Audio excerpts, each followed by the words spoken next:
actividad, panel del perfil de ingeniero de la Facultad de Ingeniería. Ante todo, reciban un cordial saludo del Comité de Currículo y de la Canatura, quienes, son quienes organizaron esta actividad. En primera instancia voy a hacer una breve presentación de la razón de esta actividad.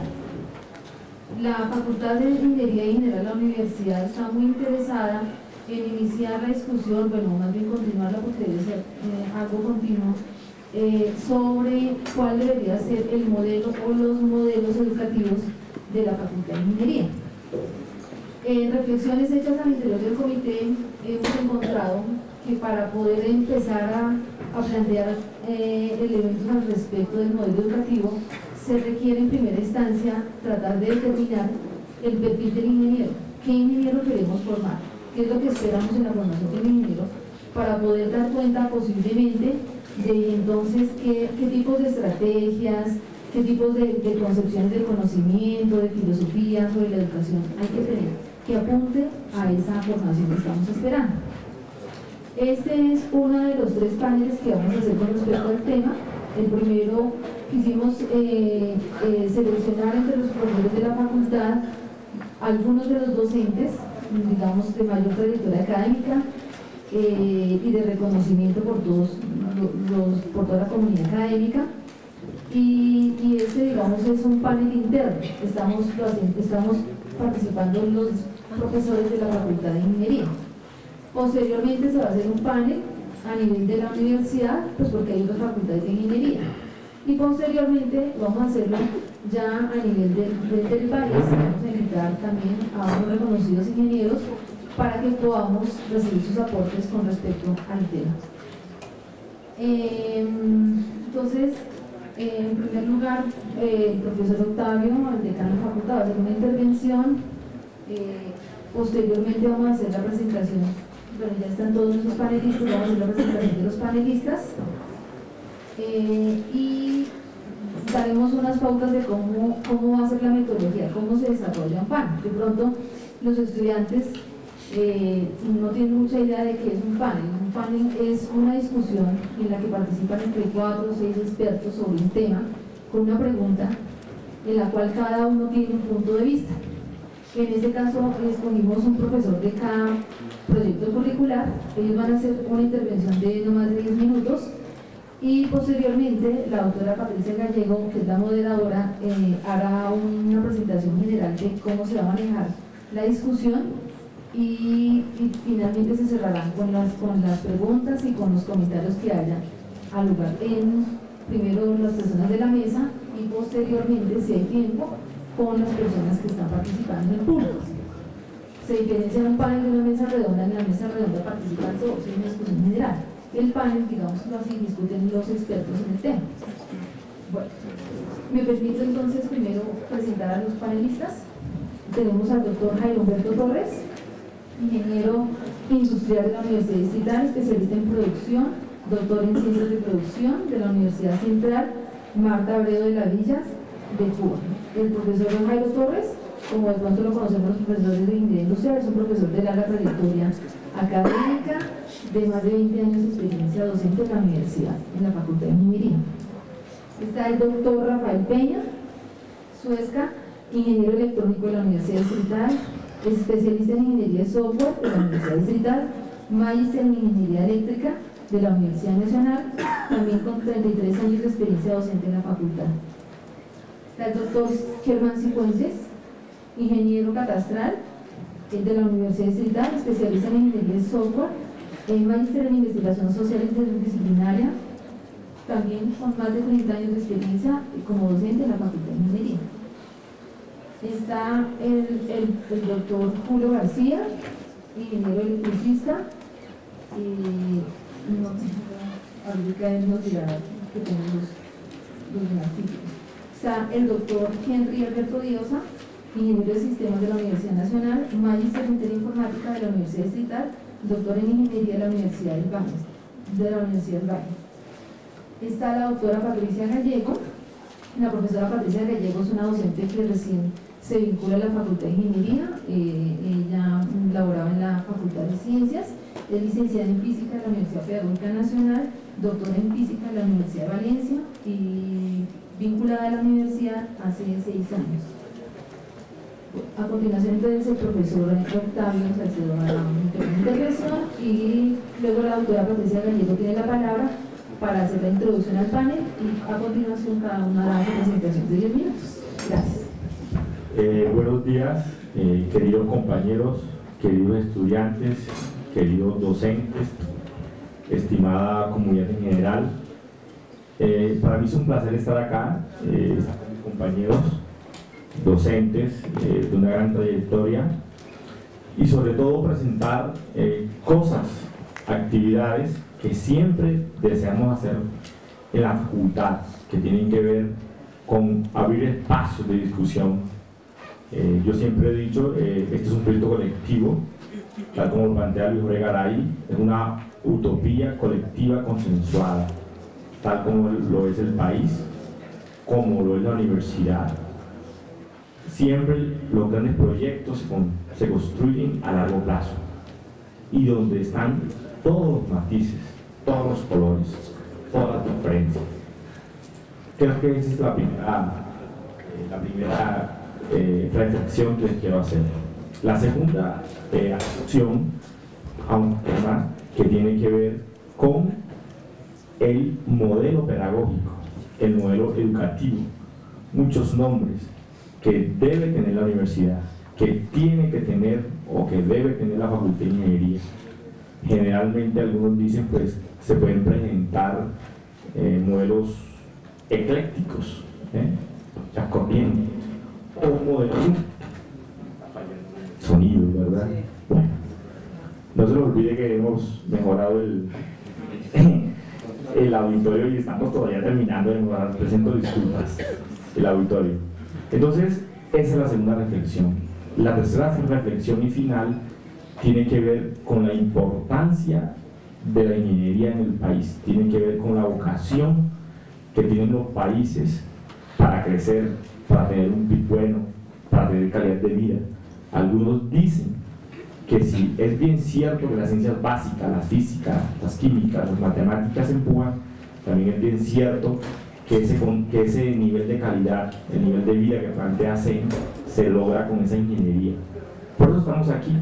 Si tenemos buenos ingenieros, si esta facultad, si esta universidad la apunta a lo que realmente es la vocación del país, creo que todos vamos a ganar. No se los olvide, esto es un proyecto a largo plazo, 15, 20, 30, 40 años. El bienestar de un país no se cambia en un cuatrenio, en 2 cuatrenios. Entonces, bienvenidos a esta discusión, a estas reflexiones, y bueno, pues le doy la palabra a la doctora Gallego.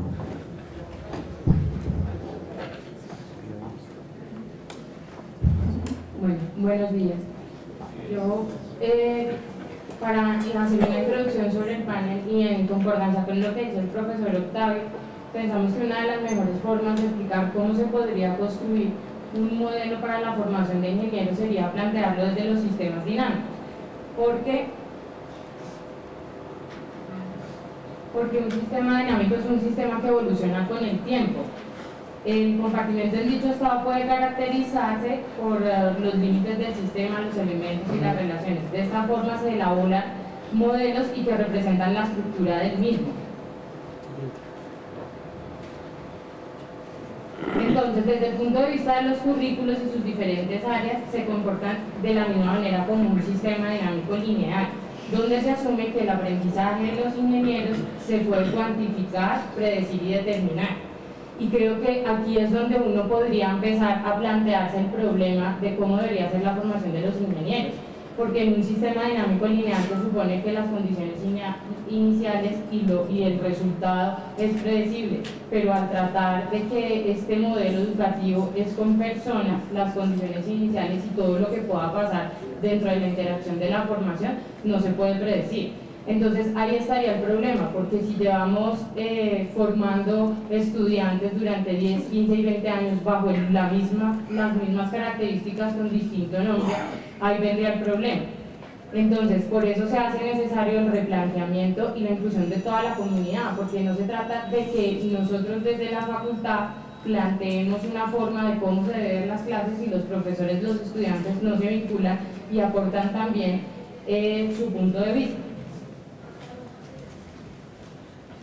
Entonces, si nosotros nos remitimos al paradigma clásico de la ciencia newtoniana, entendemos que el método científico que privilegió ese determinismo que otorgaba regularidad, estabilidad y que era muy predecible en la naturaleza es como la metodología sobre la cual se basaron todos los currículos y se basan muchas de las asignaturas hoy en día.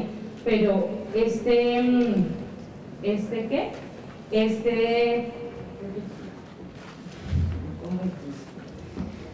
en 1905, con los artículos de Einstein, de Heisenberg y de Schrödinger y la interpretación estadística de Born, se echó por tierra toda la mecánica clásica de Newton y todo el determinismo, y sobre todo el método científico por etapas, donde este método contenía una verdad absoluta, donde todo lo que llevara a estas etapas te conduciría a un éxito asegurado.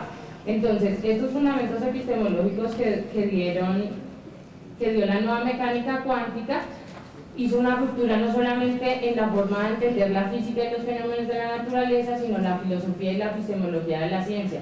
Desde este momento es que empieza a pensarse que pueden existir muchísimas otras formas de conocimiento y que todo en la naturaleza y en la vida no es exactamente predecible y determinado. Entonces, sustentado por los físicos de hace un siglo, se lleva en la comunidad de especialistas, los epistemólogos, los filósofos de la ciencia y todos los científicos al rechazo absoluto de seguir sustentando la ciencia y su enseñanza en un paradigma mecanicista donde los problemas tienen una secuencia de problema-solución o causa-efecto. Y esto, a lo largo desde la segunda mitad del siglo pasado, y lo que llevamos de esto, las investigaciones de formación de profesores han determinado que aún después de un siglo, después de que la comunidad de físicos más reconocidos lanza al mundo diciendo que esto no es así y que hay otras formas de ver y de interpretar el mundo, seguimos encontrando profesores que afirman que es la única manera en que se puede obtener conocimiento, y los estudiantes siguen siendo formados bajo esos paradigmas donde solamente los lleva a la exclusión, porque el profesor plantea problemas que muchas veces no tienen solución, y se ve en las aulas de clase que la mayoría de los estudiantes siguen perdiendo las asignaturas, y a los profesores en muchas ocasiones se les olvida que la historia de la humanidad tardó 100 o 200 años en construir los conocimientos que uno pretende introducirle en 1 o 2 semanas. Entonces, por el contrario, nosotros pretendemos que la formación de estudiantes tenga un papel de dependencia interactiva entre las partes, es decir, una realidad, que el sistema se relativice y que sea extremadamente sensible, o sea, pequeñas variaciones iniciales podrían provocar cambios sustanciales, que es a lo que en la teoría del caos se llama el efecto mariposa. Esto también, todo lo que está ocurriendo, entonces hizo una fractura en la concepción clásica del currículo, que parece mentira, pero fue instaurada en 1687 cuando Newton publica su libro de óptica, y en una formulación que él hizo en definiciones, postulados, demostraciones y corollarios. Este es la física y las ciencias básicas que hoy en día las facultades de ingeniería le siguen impartiendo a sus estudiantes, sin desmerecer todo el desarrollo conceptual que continúa siendo muy válido. Entonces, esto nos lleva igual forma a plantear a los profesores que tenemos que estudiar y reflexionar de forma compleja para comprender los procesos involucrados en la formación de ingenieros, y más aún en su intención de formar investigadores de alta calidad a través de 4 dimensiones que han sido comúnmente establecidas por la comunidad. Entonces, los currículos por lo general están divididos en ciencias básicas, ciencias específicas de la ingeniería, diseño e innovación y ciencias sociales. Entonces, basado en esto, lo que nosotros esperamos de un ingeniero, si se supone que estas 4 áreas que se conjugan, las cualidades que nosotros deberíamos esperar es que los ingenieros sean científicos, sociólogos, diseñadores, artesanos y en nuestro caso docentes. Entonces, y en oposición a muchos de los perfiles de egreso que promulgan las facultades de ingeniería, que se centran solamente en las destrezas de la disciplina. Entonces yo quiero que haga esto, esto y esto, pero entonces ¿qué pasa con todas las otras áreas y todas las otras metodologías que se supone que le dan un carácter específico y especial a un ingeniero? Para adelantar en esta discusión, planteamos la siguiente pregunta para los expertos que nos acompañan. Entonces, ¿quién y para quién en el sentido de intención y qué se espera de los ingenieros hoy en día? ¿Y cómo y qué debemos transformar, hacer, construir y diseñar? Y con estos elementos empoderar al estudiante hacia la cualificación de su ejercicio profesional.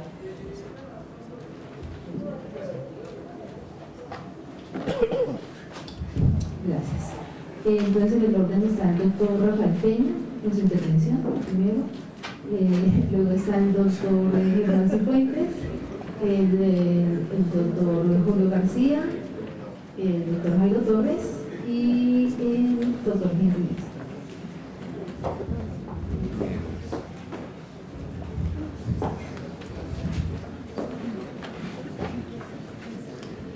Muchas gracias a los organizadores del panel por esta invitación.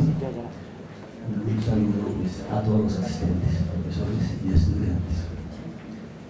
La presentación que voy a hacer, en realidad lo que hice fue alguna recopilación de información, digamos, que va a generar reto.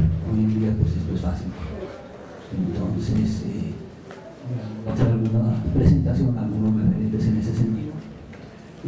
También he tenido en cuenta la opinión de algunos egresados y en algo de la experiencia digamos, a lo largo de los años en que he estado vinculado con la universidad. Entonces, esa es la idea fundamental. Y pues al final también haré una pregunta ahí para dejarla a ver cómo la podemos resolver. Atención, por favor.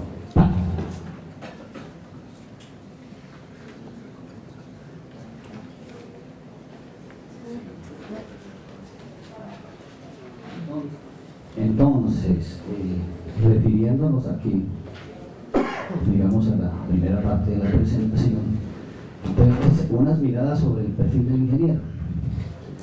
Entonces, consideré importante, pues, por lo menos presentar a ABET, que es la organización norteamericana que se encarga de la acreditación de los programas de ingeniería, ciencias y tecnologías. Entonces, es una federación de 40 sociedades profesionales y técnicas en ciencia, computación, ingeniería y tecnología.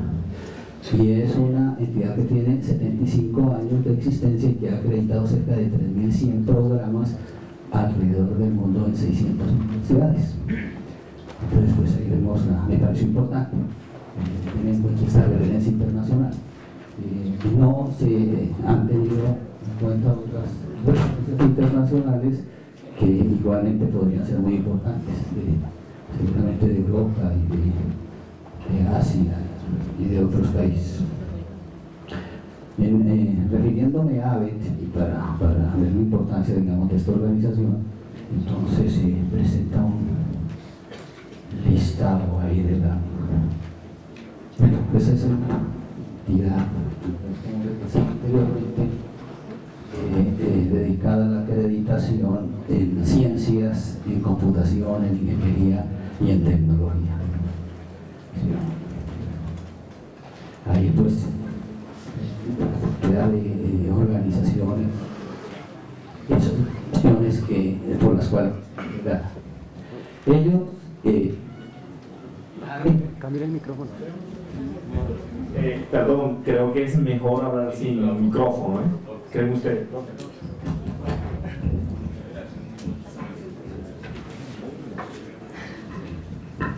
Pues esta entidad pues establece cuáles son las competencias del ingeniero.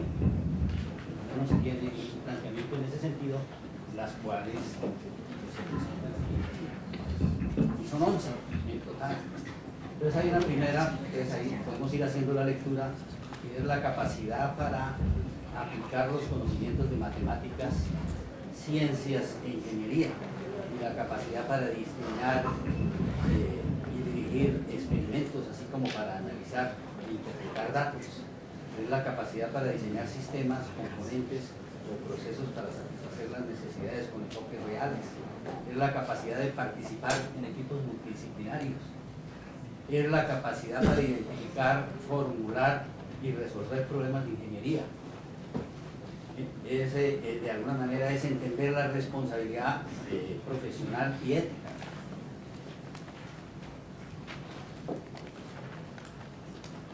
Es la capacidad para comunicarse efectivamente, la amplia formación necesaria para entender el impacto de las soluciones ingenieriles en un contexto global, económico, ambiental y social. Es el reconocimiento de la necesidad y la capacidad de participar en el aprendizaje permanente. Es conocer los problemas contemporáneos.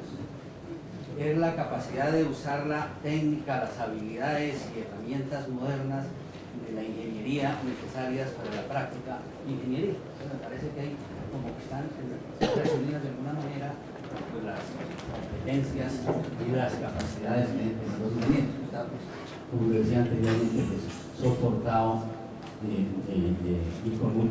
por muchas instituciones y por la experiencia de 75 años en ese proceso de material. Según la CIEN, que es la Asociación Colombiana de Ingenieros Electricistas, Mecánicos y Afines aquí en el país, entre algunas de las cosas que dice CIEN dice que el ingeniero debe actuar profesionalmente y con ética, que debe ser generador de ideas y de empresas, que debe defender la ingeniería colombiana, que debe participar activamente en el desempeño tecnológico del país y no dejar que otras profesiones decidan en aspectos de ingeniería. Eso dice así. Siguiendo, digamos, en esta mirada y teniendo en cuenta aquí un documento organizado por Álvaro Gaviria, yo saqué algunas ideas ahí de ese documento, un par de ideas, o 3 ideas, y me pareció importante mencionar lo siguiente: que el ingeniero se ha caracterizado por construir. Se está mencionando que construyó edificios o construye edificios, hidroeléctricas, automóviles, aviones, etc. Que el ingeniero establece el puente entre la ciencia y la técnica, es el encargado de hacer esa tarea. Que el ingeniero resuelve problemas, diseña, proyecta y construye, pero también programa, mantiene y administra. Que es pionero y visionario en la administración pública y privada. Tomando ahora otro documento de Luis Blanco. Entonces él dice,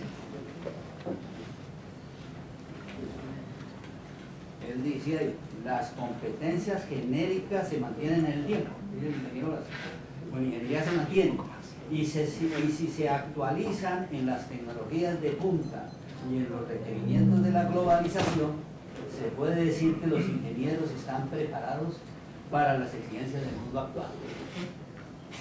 También dice que los campos con mayores desarrollos en los próximos 15 años serán las nuevas fuentes energéticas, las tecnologías de guerra, la biotecnología, la nanotecnología, los nuevos materiales, la fotónica, las TICs y la logística, y que se harán grandes inversiones en infraestructura de vías y transporte, en salud, en redes hospitalarias, en vivienda y educación. Ahora, considerando también otro documento de Adriana Ochoa, ella dice que de acuerdo, bueno, en el documento que escribió mencionó al ingeniero Salazar Contreras, que hace parte de ACOFI, que es un profesor de la Universidad Nacional, el decano de allá, y entonces él en el documento coloca entre comillas que una sentencia de los economistas afirma que la única profesión en el mundo que puede generar riqueza es la ingeniería, pues esta ciencia tiene la ventaja comparativa como área del conocimiento de ser de las profesiones que añaden valor agregado a la sociedad. Yo soy un convencido de que riqueza de muchos países está soportada sobre la ingeniería, fundamentalmente. Hay países que no tienen muchos recursos propios, pero lo que hacen es dar valor agregado a productos que importan y luego otra vez exportarlos, y son países que industrialmente están muy desarrollados. En este mismo documento el ingeniero se menciona de que el ingeniero Rivadeneira afirma que si la ingeniería es la aplicación de los principios básicos de la ciencia en beneficio del hombre, los ingenieros tienen la responsabilidad de producir mejores condiciones de vida en sus respectivas regiones. Por esto el ingeniero no debe egresar de la universidad a buscar empleo, sino que debe tener la capacidad de ser generador de empleo. Pues pasando a mirar un poco el perfil del ingeniero de la Facultad de Ingeniería de la Universidad Digital y mirando lo que encuentra uno, digamos, como perfil del egresado en los diferentes programas, pues en este par de cuadros que están ahí se puede sintetizar. Y es que pues, los ingenieros están hechos para, o están preparados, deben tener competencias para analizar, para modelar, diseñar, planear, gestionar, construir, administrar, liderar pues, las áreas, digamos, de su especialidad. Y entonces pues lo harán en proyectos, en equipos, en información, en sistemas, etc. También dentro de los perfiles de la Facultad de Ingeniería se menciona de una o de otra manera la importancia de la formación de profesionales integrales con responsabilidad social y de entorno. Es como un resumen de apreciar y análisis. Si ahora, como profesor que soy del programa de Ingeniería Electrónica, pues vamos a hablar algo de Ingeniería Electrónica.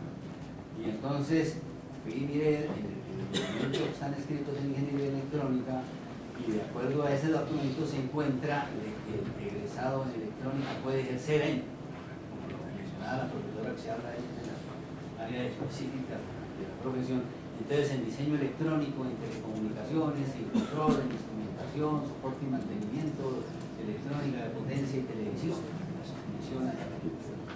Pero de acuerdo con opiniones de egresados, es una cosa que se coloca a veces en los documentos y otra cosa es la realidad. Finalmente tenemos que llegar de la realidad. Entonces, de acuerdo con opiniones de egresados, los ingenieros electrónicos de la universidad casi dicen que son recursivos, que son autodidactas, que son emprendedores, una buena cantidad de ingenieros son emprendedores, que son poseedores de altas capacidades técnicas, es decir, que se defienden muy bien de parte de mantenimiento y otras temáticas. Sin embargo, los mismos egresados señalan que requieren fortalecer sus capacidades administrativas y de dirección. Nos cuentan que son egresados de otras universidades los que están al frente de las instituciones con las cuales están vinculados.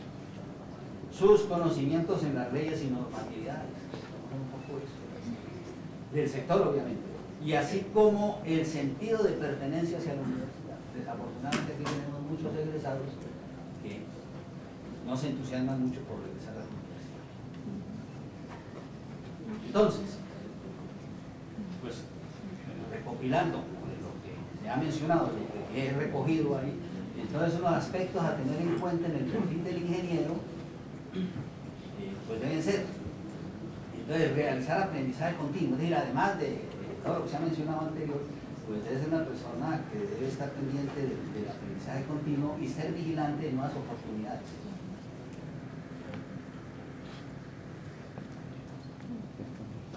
No está correspondiendo. Sí. No, ahí va bien.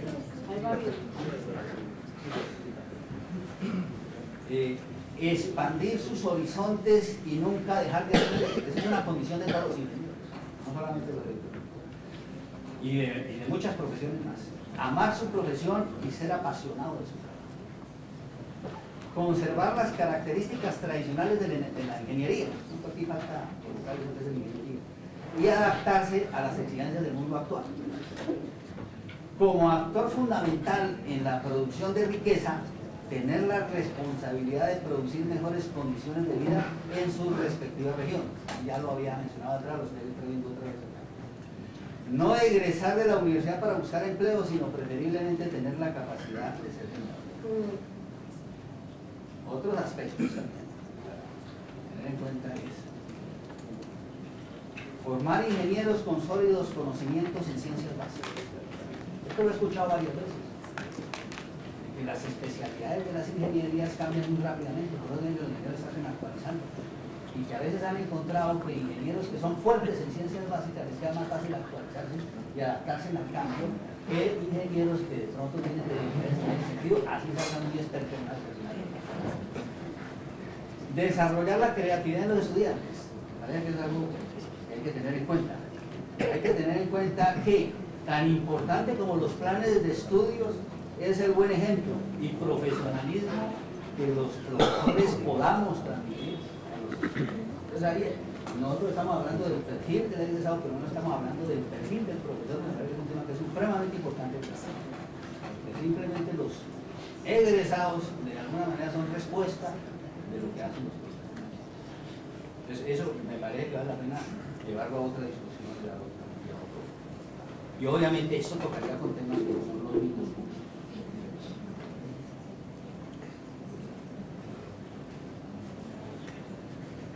Ahora, algo que hay algunas cositas que se ha adicionado de observación. Y entonces se menciona aquí, por ejemplo, que como los ingenieros impactan de forma directa el desarrollo de las naciones, así como en su cultura, es importante tener en cuenta que un denominador común de la sociedad en países altamente industrializados es la disciplina, el trabajo con calidad, el orden. Encuentra uno que si uno va a comprar carros, busca uno los mejores fabricantes del mundo si tienen uno las posibilidades, o si ese es el deseo. Y en eso no hay discusión que son los carros alemanes y de pronto los carros japoneses o los carros asiáticos los mejores. ¿Cuál ha sido el secreto de ellos? Pues que simplemente es uno que está comprando productos de calidad. Encuentren los países, voy a dejar esos dos países como ejemplo. No quiere decir que no haya muchos más países que cumplan, digamos, con esas condiciones. Pero uno va y encuentra que la sociedad en general es disciplinada. A veces les dicen cuadriculada, pero el dado resulta. Entonces son sociedades disciplinadas, están acostumbradas a eso, a cumplir, a ser cumplidos. Además de eso, que el trabajo que les encomiendan, siempre pueden confiar en el trabajo, porque lo entregan y lo entregan bien hecho, o sea, hacen un trabajo de calidad. Y además de eso, pues mantienen el orden y son ordenados, hasta en sus pensamientos, en la forma de pensar. Estas son tres cosas que le he dicho a veces a mis estudiantes, que si por lo menos las mantienen, las tratan de cumplir, las interiorizan y se comportan de esa forma, van a tener más posibilidades de ser exitosos, que si se olvidan un poco de eso. Conclusiones. Hoy en día se encuentra suficiente información, como les dije anteriormente, y registros sobre perfiles de ingeniería. Ahora es fácil establecer cuál sería el perfil ideal. La pregunta importante es, ¿cómo hacer para que efectivamente se logre que los egresados adquieran el perfil planteado, al que lleguemos aquí? ¿Cómo hacer que eso se logre? Me parece que ahí tenemos una gran responsabilidad. Muchas gracias, yo dejo por ahí, por ahora ahí.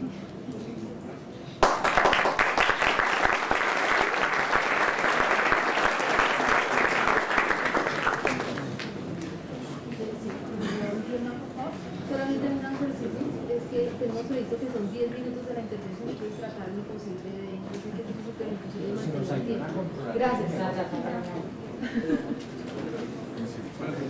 Eso es la mentalidad ingenieril que dice Rafa, estoy un poco desordenado. Y baso la intervención en algunos elementos que yo considero que son como los presupuestos no del ingeniero. La intervención mía trasloca, digamos, el problema de la disciplina. Yo considero que uno de los problemas, la disciplina sencillamente no es más que una división administrativa del conocimiento. El plantear un determinado perfil de ingeniero implica definir un conjunto de problemas, que son los que resuelve no solamente el ingeniero, sino la ciencia en general. La ciencia avanza por problemas y los seres humanos avanzan resolviendo problemas. Los seres vivos también.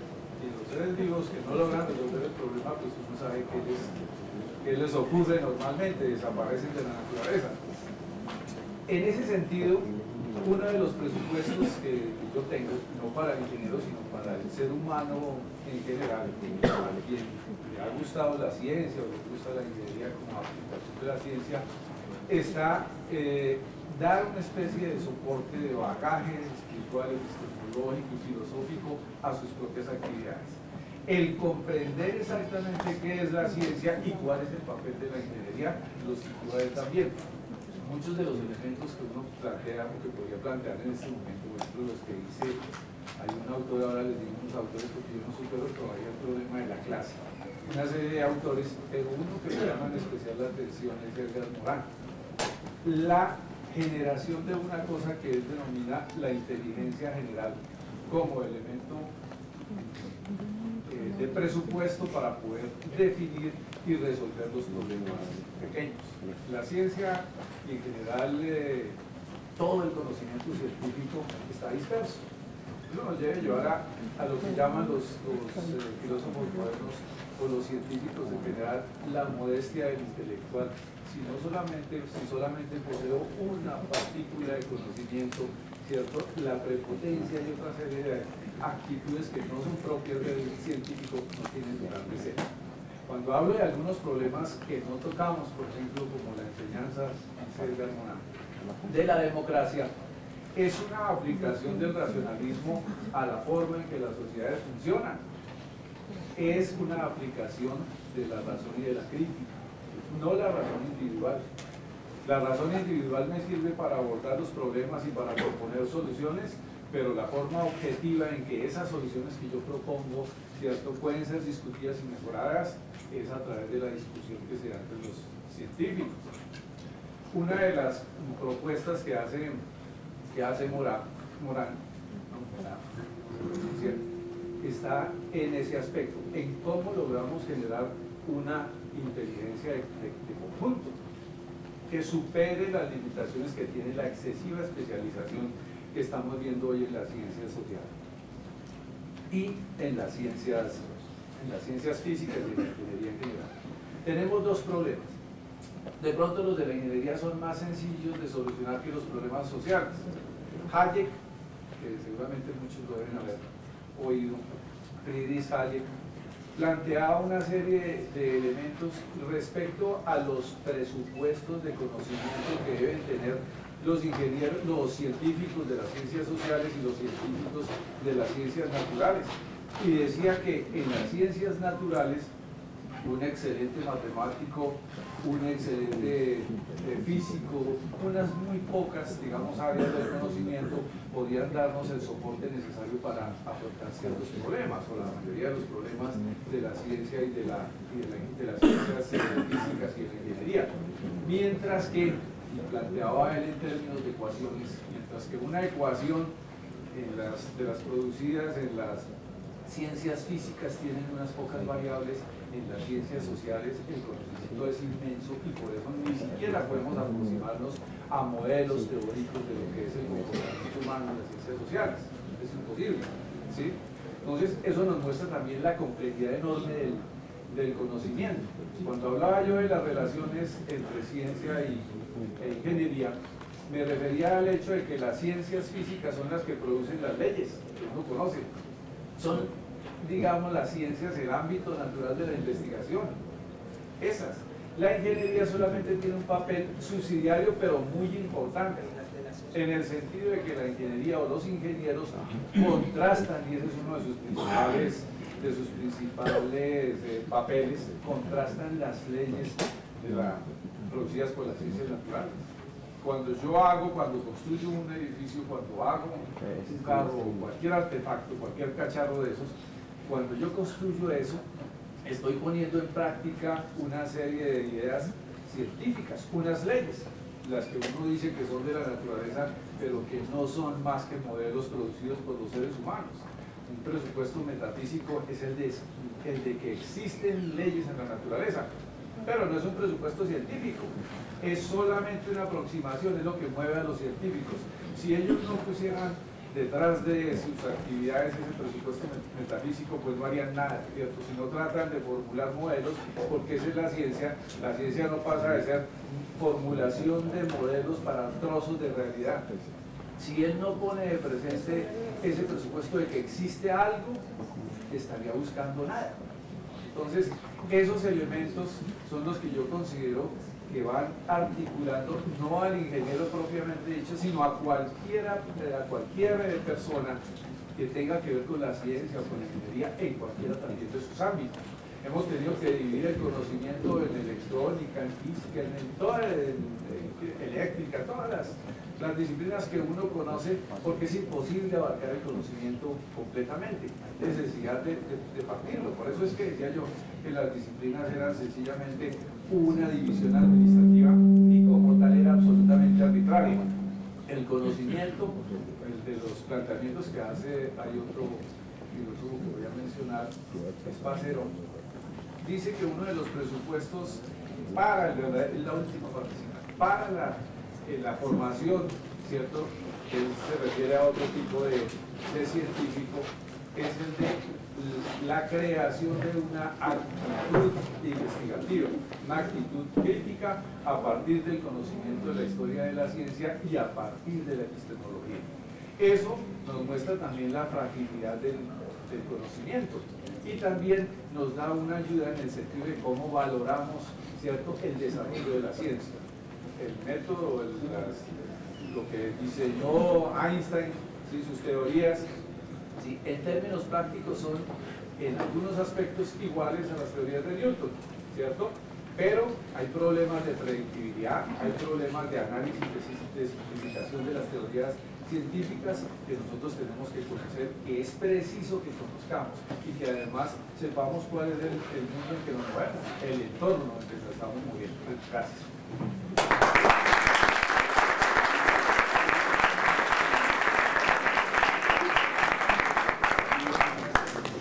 Una cosita, pero era una recomendación de autores que a mí me gusta que la gente comparta. Yo tengo autores que van en ese sentido en la conferencia.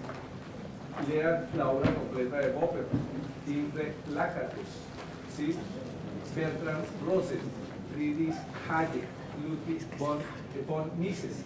Lean esos autores que estoy totalmente seguro que los ubican más o menos en lo que nosotros estamos viviendo. Más.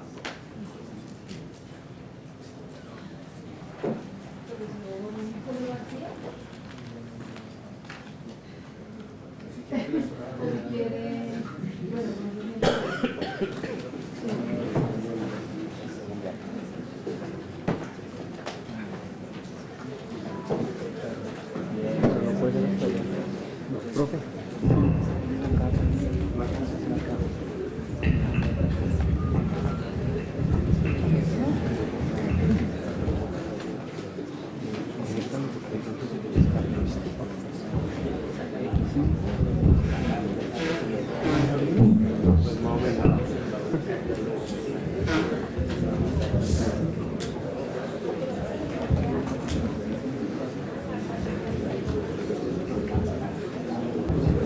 Bueno, agradezco por la invitación al panel y me tomé el turno porque mi exposición está muy alineada con la propuesta interesante que hace Germán. Entonces, arranquemos.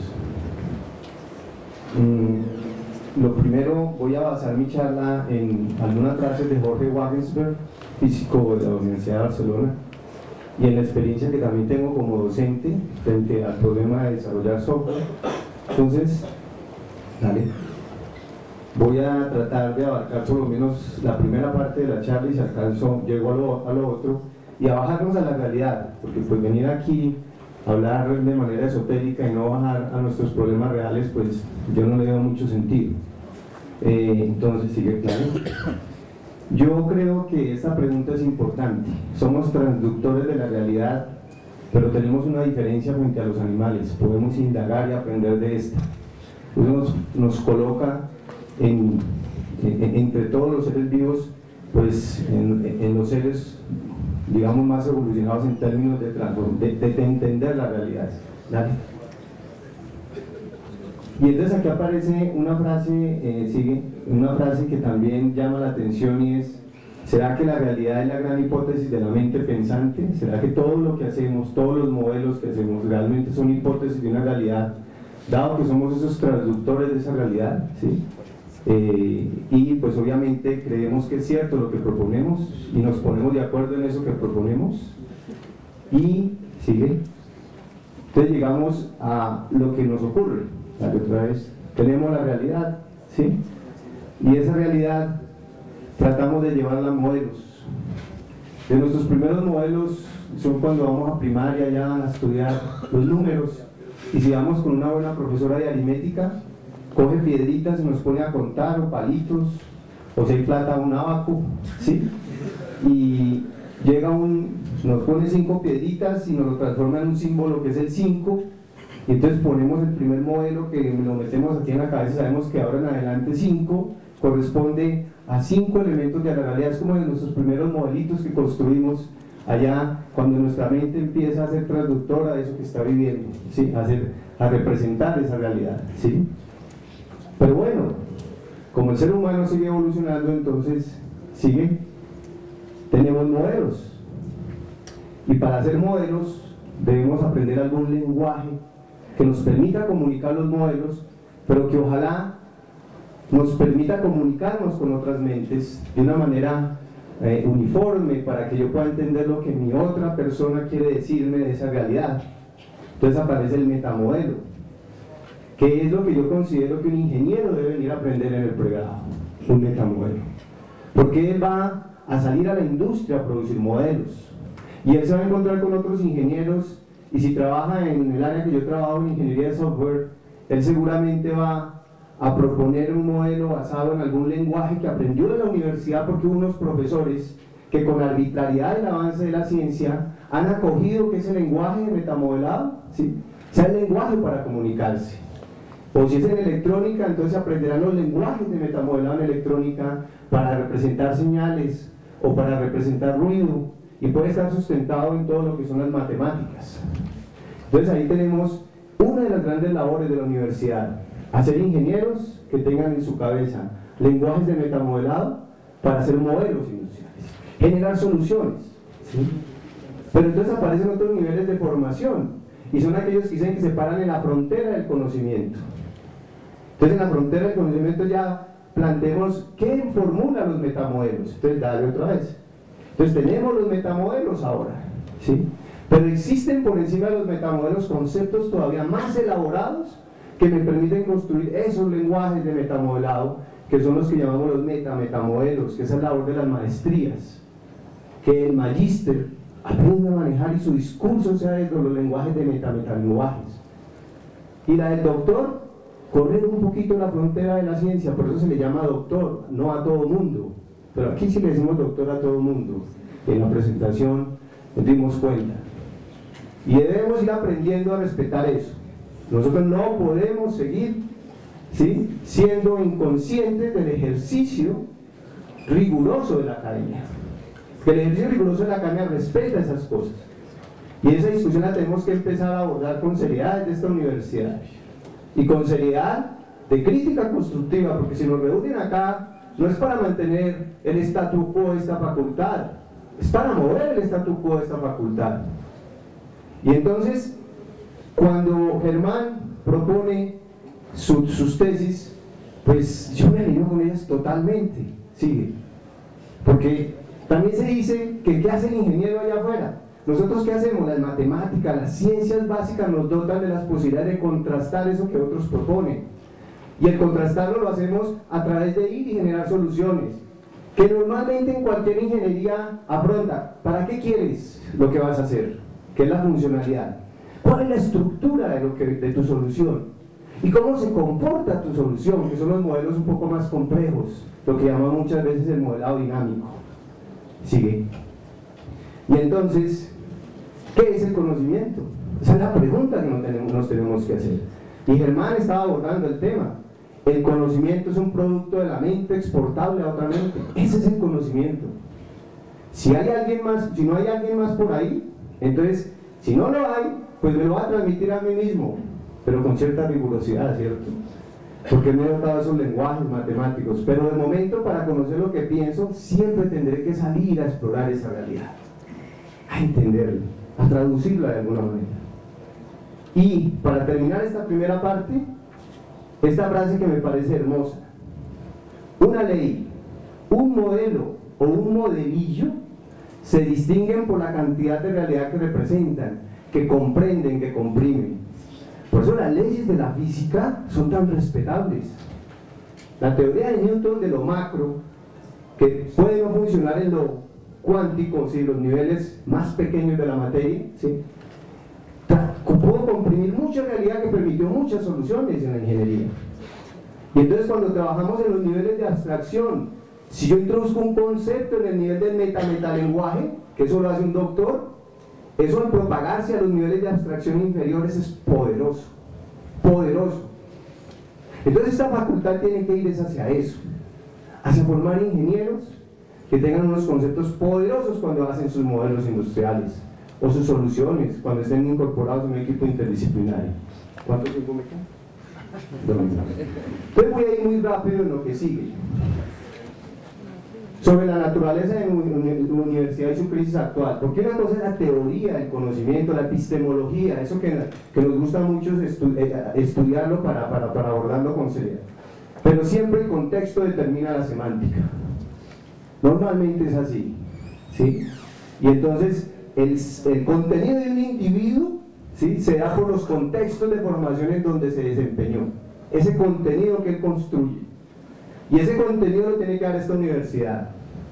Y entonces, si miramos el trasegar de la universidad, sigamos, no voy a leer esto, la universidad de la época ilustrada, siglo XIX, romántica, sigue, la napoleónica, entonces tiene unas características, sigue, porque quiero llegar a la nuestra, la visión clásica de la universidad, de la que hemos heredado todo ese concepto de docencia, investigación y formación. Yo tengo ciertas dudas de que en esta universidad a veces hagamos buena docencia. Tengo ciertas dudas de que hagamos una investigación profunda. Creo que tenemos una investigación toda muy mediocre. No hacemos investigación en serio, ¿sí? Y entonces, ahí tenemos que cuestionarnos para mejorar, ¿sí? Y entonces, perdón, quédate atrás. Y entonces aparece en esta visión clásica de la universidad la relación ineludible y necesaria con los procesos culturales. Hay autonomía del poder del saber sobre poderes como el Estado, la religión o la política. Intenta la universidad hacerlo. Pero cuando la universidad la permea la política, se confunde lo político con lo académico, ¿sí? Y entonces las discusiones se tornan en el problema del poder y no en el problema de la academia. Y esa perversión y ese degeneramiento lleva a que la universidad se degenere por dentro también, ¿sí? Sigue, y me voy a saltar esta parte que ahora no leer. ¿Cuál es la crisis de la universidad actual? Esta, debilidad de sus comunidades académicas y gran fortaleza comparativa de otros sectores y actores. De Sousa lo dice, porque esto es tomado de un texto de Sousa, ¿sí? Preocupantes síntomas de su etos académico como endogamia, burocratización, ausencia de honradez académica y actitudes profesionalizantes. ¿Lo vive esta universidad? Preguntémonos. Si al interior de la universidad nosotros vivimos eso. Tensiones entre modelos universitarios provenientes de otras latitudes y características histórico-culturales de países y regiones. Dudas sobre equidad, calidad y pertinencia de sistemas de educación superior. Expansión de la educación superior privada sin una adecuada regulación pública. Cuestionamientos del papel, significado y criterios investigativos de la educación superior y algunos problemas de financiamiento del sistema de educación superior público. Entonces, eso tan bonito que yo dije al principio, si les gustó, porque es un discurso que a mí me parece hermoso desde el conocimiento.